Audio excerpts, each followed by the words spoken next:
ভিতরে কম দাঁড়াইছে তাহলে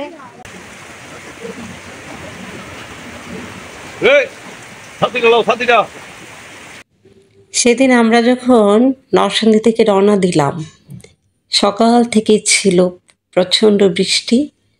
আমরা অপেক্ষা করছিলাম কখন বৃষ্টি থামবে, তখন আমরা ঢাকায় রওনা দেব। কিন্তু বৃষ্টি থামছিলই না। যখন কিছুটা পরিমাণ কমেছে তখন বিকেল ঘনিয়ে গিয়েছে, আর আকাশটা ছিল মেঘাচ্ছন্ন, আর পরিবেশটা ছিল অন্ধকার। এর ভিতরেই আমরা রওনা দিলাম ঢাকার উদ্দেশ্যে, আল্লাহর নাম করে। আপনি যখন কোথাও বেড়াতে যাবেন কিংবা কোথাও যাওয়ার জন্য, যখন কোথাও বেড়াতে যাই এবং মনোরম দৃশ্য কিংবা কোনো কিছু মনের শান্তি প্রশান্তির জন্য ঘুরতে চাই, দেখবেন ওখানে গিয়ে বেশি দিন কিংবা বেশি সময় মন টিকবে না। নিজের বাসস্থান এবং যেখানে থাকবেন সেখানে আসার জন্যই মন কিন্তু ছটফট করবে। মন শুধু ছটফট করবে কখন ওখানে ফিরে আসবো। নিজের বাসস্থানের চেয়ে আপন কোনো কিছুই নেই কারো কাছে। ওই বাবুই পাখির মতো, কুড়ের বাসা হোক তাও নিজের বাসা, নিজের বাসাতেই শান্তি। আমরা কিছুদিন নরসিংদী থাকার পরে মনে হচ্ছে বাসায় কখন আসবো। বাসায় আসার জন্য মন ছটফট করছিল। প্রত্যেকেরই নিজস্ব বাসা খুব প্রিয়। আমরা যখন এক জায়গায় থাকতে থাকি তখন কিন্তু থাকতে থাকতে একটা একঘেয়েমি চলে আসে। তখন কিন্তু ভ্যাকেশনে যাওয়া উচিত। এই ভ্যাকেশনে গিয়েও কিন্তু আবার মনে হয় বেশি দিন থাকা উচিত না। নিজের বাসস্থানের জন্যই আমার মন কাঁদে। মানুষ বড় অদ্ভুত প্রকৃতির মানুষ।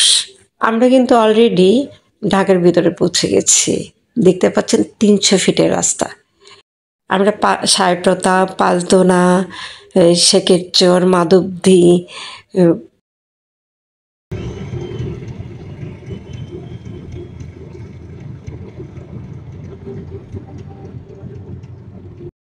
সনপাড়া দিয়ে ঢুকে ৩০০ ফিটে প্রবেশ করেছি।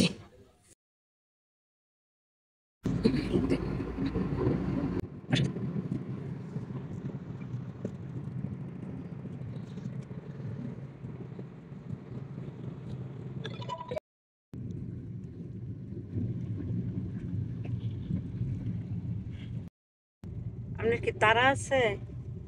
থাকলে আমার হ্যাঁ ওই যে ফ্লাইওভারের ফ্লাইওভারটা আছে না,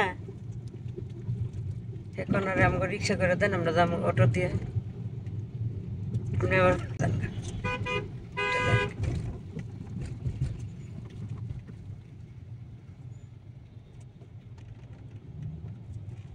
এই দিকটা যান।